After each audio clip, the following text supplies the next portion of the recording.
नमस्कार, हेलो, आदाब। आप देख रहे हैं द लीगल प्लेटफॉर्म। मैं हूं आपके साथ मोहम्मद मास खान और आप सबका स्वागत करता हूं लीगल प्लेटफॉर्म के खास कार्यक्रम लीगल अवेयरनेस में। आज का जो टॉपिक हमने चूज किया है वो है मीडिएशन। मतलब कि अगर दो पार्टीज में सेटलमेंट कराना हो तो उसमें एक टर्म यूज करते हैं मीडिएशन। तो मीडिएशन के बारे में ज्यादा अच्छी तरीके से जानकारी देने के लिए हमारे साथ मौजूद हैं सुप्रीम कोर्ट की advocate who is also mediator, Jyoti Chaturvedi ji. Ma'am, आपका बहुत बहुत स्वागत है हमारे कार्यक्रम में। Thank you. मैम, बहुत ही बेसिक क्वेश्चन है सबसे पहला कि मीडिएशन का मतलब क्या होता है, जो कि आम पब्लिक को समझ में आ जाए लेमैन लैंग्वेज में। What is mediation? Yes, mediation एक वैसे तो मीडिएशन आप ये कह सकते हो कि अगर सपोज कोई मैटर कोर्ट में जाता है और वो मैटर कोर्ट में जाके लिटिगेशन के थ्रू अगर सेटल होता है या लिटिगेशन चलता है उस पे, तो कोर्ट खुद ही रेफर करती है कि आप जाइए। मीडिएशन एक सेंटर बनाया हुआ है गवर्नमेंट ने, उसमें एक मीडिएटर होता है जो कि ट्रेंड होता है और जजेस के द्वारा ही ट्रेन किया जाता है। वो ट्रेन मीडिएटर वहां पर सेटलमेंट करवाता है उन दोनों पार्टीज को बुला के। ये एक डेस्क पर बैठ करके और दोनों पार्टीज आमने सामने बैठती हैं और फ्रेंडली सेटलमेंट होता है। तो मीडिएशन लिटिगेशन से बिल्कुल अलग होता है और मीडिएशन में सबसे अच्छी बात यह है कि ये इसमें आकर के दोनों पार्टीज जो कि जजेस के सामने शायद वो ओपन अप नहीं हो सकती, तो वो आकर के वन बाय वन मीडिएटर्स को अपनी बात बता सकती हैं। मीडिएटर को खुद ये समझना पड़ता है, सोचना पड़ता है कि एक्चुअली जो लिटिगेशन का कारण है, जो कारण है जिस वजह से इनके बीच में झगड़ा हुआ, वो क्या है और फिर उसको सेटलमेंट कराता है। तो that is totally different between litigation mediation. तो is it a kind of out of court settlement? Out of court settlement होता है but knowledge of the court, और कोर्ट कुछ जो मैटर्स होते हैं कोर्ट ही उनको लगता है, कोर्ट को लगता है कि ये मैटर मीडिएशन में जाकर के सेटल हो सकते हैं, तो वो कोर्ट ने ही एक सेंटर्स बनाए हुए हैं, हर एक कोर्ट में सेंटर होते हैं, वहां पर जाकर के वो उस मैटर को भेजते हैं और वहां पर ही जो मीडिएटर के थ्रू सेटलमेंट होता है वो ऑर्डर लिखा जाता है, वो कोर्ट का ही ऑर्डर माना जाता है। ऑलराइट मैम, अभी आपने कहा ये लिटिगेशन से अलग है। राइट। तो what is the difference between litigation and mediation? Litigation में क्या होता है कि सपोज दो पार्टियों के बीच में झगड़ा हुआ और वो दोनों पार्टीज कोर्ट में गई। कोर्ट में जाकर के उन्होंने सबसे पहली चीज तो ये होती है कि कोर्ट में लॉयर्स होते हैं, पार्टीज खुद नहीं बोलती, उनके जो लॉयर्स होते हैं जिनको वो ऑथराइज कराते हैं वो लॉयर्स जाते हैं। वो लॉयर्स उनका जो भी पक्ष होता है उसे सामने रखते हैं कि मेरी पार्टी ये कहना चाहती है और सम एक्सटेंड ये सही है, दूसरा लॉयर कहता है मेरी पार्टी ये है जो कि सही है। मीडिएशन में क्या होता है कि लॉयर्स की जरूरत नहीं होती है। अगर पार्टीज को लगता है कि नहीं हम लॉयर को ले जाएंगे तो हो सकता है हमारे साथ कुछ अच्छा हो जाए, हो सकता है हमें लीगल लैंग्वेज समझ में नहीं आती है तो लॉयर हमारी हेल्प करे, लेकिन वहां पर लॉयर्स की जरूरत नहीं होती है, क्योंकि मैं मीडिएटर हूँ खुद भी और मैंने अराउंड 250 मैटर्स सॉल्व करे हैं आज तक। और उन मैटर्स में हम मैं खुद ही बोल देती हूँ अगर मुझे लगता है कि नहीं यहाँ पर लॉयर्स की जरूरत नहीं है, दोनों पार्टीज हैं, कुछ मिसअंडरस्टैंडिंग हो गई है जो कि मैं सुलझा सकती हूँ और इनमें कॉम्प्रोमाइज करा सकती हूँ, तो मैं लॉयर्स को बोल देती हूँ आप प्लीज बाहर बैठिए, जब आपकी जरूरत होगी मैं बुलाऊंगी।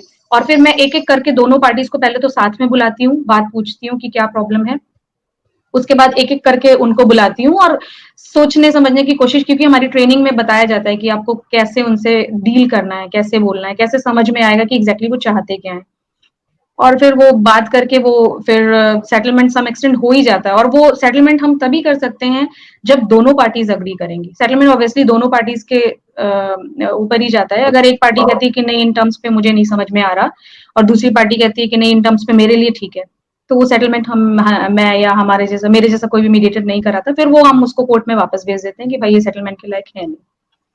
तो it is different. Win win situation. Win win situation, right. Alright. तो इंपॉर्टेंस क्या है इसका? मीडिएशन की इंपॉर्टेंस क्या है? मीडिएशन की इम्पोर्टेंस ये है कि अगर सपोज आपने सूट फाइल किया है या कोई कोर्ट फीस लगी है आपकी, अगर कोर्ट में आपने मैटर फाइल किया है और वो मैटर कोर्ट में ना सेटल होकर के मीडिएशन सेंटर में सेटल हो रहा है, तो आपकी पूरी पूरी कोर्ट फीस वापस हो जाती है, सबसे पहली बात। क्योंकि कई बार प्रॉपर्टीज या किसी भी चीज में बहुत ज्यादा कोर्ट फीस लगती है, अमाउंट मतलब वो तो एक सेट फॉर्मेट है कि कितनी कोर्ट फीस किस कंडीशन में लगनी चाहिए, तो वो एक सेटल जो कोर्ट फीस है वो वापस हो जाती है। सबसे पहली इंपॉर्टेंस ये है, सबसे पहला फायदा ये है। दूसरा कि लॉयर्स का खर्चा बचता है, जो लॉयर्स हैं ऑब्वियसली अपनी फीस लेते हैं, तो पार्टीज आती हैं उनको लगता है कि नहीं मतलब यहाँ पर, क्योंकि यहाँ पर उन्हें कुछ पैसे ना लेने हैं ना देने हैं, वो सीधा कोर्ट से उनकी फाइल आती है और हम लोग उनसे पूछते हैं कि भाई प्रॉब्लम बताइए, तो यहाँ पर उनका और मतलब कोर्ट वकीलों की फीस बचती है। सेकेंडरी उनका टाइम देखा जाता है कि जो टाइम उन्हें सूट करेगा उस टाइम पे हम उन्हें बुलाते हैं। 10:30 टू 5 o'clock, 6 o'clock, 7 o'clock जब उन्हें सूट करता है तो हम कहते हैं आपको जो टाइम सूट करे दोनों पार्टीज को आप आइए, हम आपकी बात सुनेंगे। इसमें 2, 3, 4, 5 जितनी सेटिंग्स लगती हैं वो होती हैं विदाउट एनी कॉस्ट। और जो सेटलमेंट होता है, क्योंकि मैं कोर्ट की अथॉरिटी हूँ तो मैं जो सेटलमेंट लिखवाती हूँ, उस सेटलमेंट में मेरे साइन होते हैं, दोनों पार्टीज के साइन होते हैं। एक कॉपी मेरे पास रहती है, एक कॉपी ओके। जज के पास जाती है, तभी हो जाता है। तो ये डिसाइड कौन करता है कि ये पर्टिकुलर केस मीडिएशन में जाना चाहिए? ये कोर्ट डिसाइड करती है। कुछ सेक्शंस हैं, उन सेक्शंस में वो कोर्ट डिसाइड करती है कि ये पर्टिकुलर केस मीडिएशन में सेटल हो सकता है और इसे जाना चाहिए। और दोनों पार्टीज से पूछा जाता है कि आपको लगता है कि मीडिएशन में जाकर के हो सकता है, तो वो अग्री करते हैं, तभी वो आता है। ज्यादातर जी। केसेस किस तरह से आते हैं? मीडिएशन में किस तरह केसेस ज्यादातर आते हैं? ज्यादातर जो मैटर्स होते हैं मैट्रिमोनियल मैटर्स होते हैं। बेसिकली मैट्रिमोनियल्स में जो मतलब फैमिली मैटर्स हो गया, डिवोर्स हो गया, और आपका मतलब हस्बैंड वाइफ के जितने भी मैटर्स हो गए, प्रॉपर्टी के मैटर्स हो गए। दूसरा चेक बाउंस का 138 का मैटर हो गया, लैंडलॉर्ड ओके। टेनेंट का मैटर हो गया, ये सारे कुछ। कितना इफेक्टिव होता है मीडिएशन? क्या उसके बाद दोनों पार्टीज क्या मतलब वो एकदम हैप्पीली एंडिंग होती है इसमें? राइट, मीडिएशन का जो बेसिक फायदा वो यही है कि हम एक बेंच पे, एक डेस्क पे ये डिसाइड करते हैं कि आइदर इट इज गुड और bad for both the parties. और जो भी सेटलमेंट होता है, मैं आपको बताऊं, अगर सपोज हस्बैंड वाइफ के बीच में लिटिगेशन चल रहा है और वो लगता है कि वो उनको लगता है वो साथ में नहीं रह सकते और कुछ कुछ प्रॉब्लम्स हैं, कुछ उनके फैमिली का प्रॉब्लम है या आपस में कुछ ईगो है या कुछ जो भी है, तो एक बेंच पे आकर के मैं दोनों को सुनती हूँ एक एक करके। और मुझे लगता है कि नहीं, यहाँ तो कोई प्रॉब्लम ही नहीं है, वो थोड़ा कम्युनिकेशन में गड़बड़ हो गया या कुछ हो गया, तो उनकी बातें सुन करके और उनको आपस में बैठाल करके लिखते हैं कि भाई अगर आपको लगता है कि ये चीज इम्प्रूव की जा सकती है तो आप इसको लिखो कि आप 10, 15, 20 दिन में, महीने भर में, साल में इसको सेटल कर लोगे। और उसके बाद, और जब दोनों पार्टीज अग्री करते हैं कि हाँ ये कंडीशन पे मैं सेटलमेंट कर सकती हूँ या सकता हूँ, दोनों पार्टीज अग्री करती है, उन कंडीशन टर्म्स को लिखते हैं और वो हो जाता है। ऐसे ही अगर लैंडलॉर्ड टेनेंट का भी है तो वो भी ऐसे ही सेटल हो जाता है। और वो लैंडलॉर्ड टेनेंट का जो अगर कोर्ट में लिटिगेशन में उनका झगड़ा होता है, वो झगड़े पे ही खत्म होता है। मीडिएशन में आकर के वो एक सेट अमाउंट पे सेटल हो जाता है कि नहीं चलो इतना अमाउंट दे देते हैं और अभी झगड़ा खत्म करते हैं, फ्रेंडली रहते हैं। तो ये बहुत बड़ा फायदा है, रिलेशन अच्छे रहते हैं। तो ये कॉन्फिडेंशियल होता होगा आई थिंक। राइट, राइट, ये कॉन्फिडेंशियल होता है। जो कुछ भी बातें जो पार्टीज मीडिएटर को बताती हैं या कहती हैं या अपने मन की बात जैसा भी होता है, वो कुछ राइटिंग में नहीं होता, ना उसका कुछ वीडियो होता है। वो एक ओके। रूम होता है, उस रूम में पार्टीज होती हैं। अगर उनको लगता है कि नहीं, मैं कुछ है बातें जो आपको अकेले में बताना चाहता हूँ या चाहती हूँ, तो उनसे अकेले में सुनते हैं और ये कॉन्फिडेंशियल होता है। मैं उनकी बातें दूसरी पार्टी को शेयर नहीं कर सकती और ना दूसरी पार्टी की बातें उनको, मतलब एक दूसरे की टोटली कॉन्फिडेंशियल होता है। और क्योंकि ये राइटिंग में नहीं होता तो ये बातें और ये डिस्कशन कोर्ट में भी नहीं जाता। अगर कोई पार्टी डिनाई करते कि मैंने सेटलमेंट किया नहीं, हालांकि जब मीडिएशन उनका हुआ तो वो बिल्कुल एग्री कर गए, बाद में डिनाई कर दी कोई पार्टी, तो उसमें क्या सीन होता है? हाँ, अगर सपोज जैसे दोनों पार्टीज में सेटलमेंट हो गया कि ठीक है इन कंडीशंस में हम सेटल कर लेते हैं और ऑर्डर साइन हो गया और वो ऑर्डर कोर्ट में चला गया, कोर्ट कहती है ठीक है इन टर्म्स कंडीशंस पे आप सेटल हो जाता है और अब आप इस इन कंडीशन पे ये चीजें आप कर दीजिए और आपका मैटर खत्म हो जा रहा है, यहाँ पे क्लोज कर देते हैं। एक पार्टी बोलेगी नहीं जी इन कंडीशन में तो मैं सेटल ही नहीं, तो पहले तो थोड़ा सा तो डांट पड़ती है, ऑब्वियसली आप मेजर हैं, आप कैसे कर सकते, साइन कैसे किया आपने, क्योंकि दोनों पार्टीज के साइन होते हैं, फिर मेरे साइन होते हैं, फिर जजेस के साइन होते हैं। तो अगर उन्हें लगता है तो दोबारा से वो मैटर आ सकता है, अदरवाइज तो ये कोर्ट का ऑर्डर होता है तो नहीं माना जाता। क्या मीडिएटर फाइनल डिसीजन मेकर होता है क्या इस चीज में?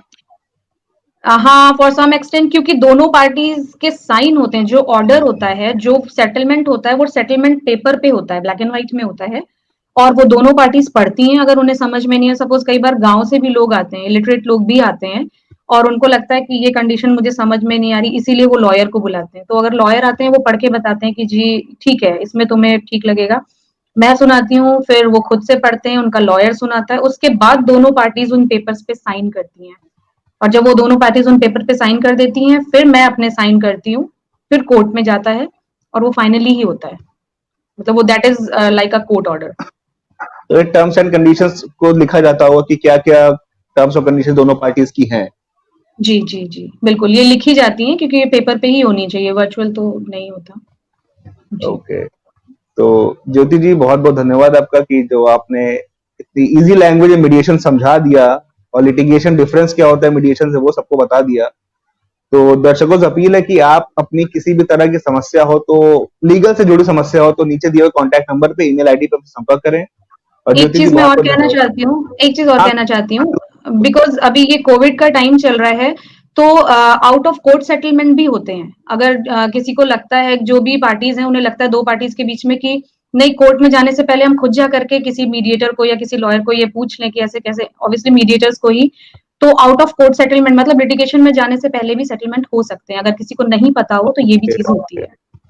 तो is it free of cost? Free of cost. Okay, तो ज्योति जी बहुत बहुत धन्यवाद आपका हमारे साथ जुड़ने के लिए। Thank you. दर्शकों आपसे अपील जो मैं कर रहा था कि आपके पास कोई भी लीगल समस्या हो तो नीचे दिए हुए कॉन्टैक्ट नंबर पे ईमेल आईडी पे हमसे कॉन्टैक्ट करें, आपकी समस्या का समाधान होगा।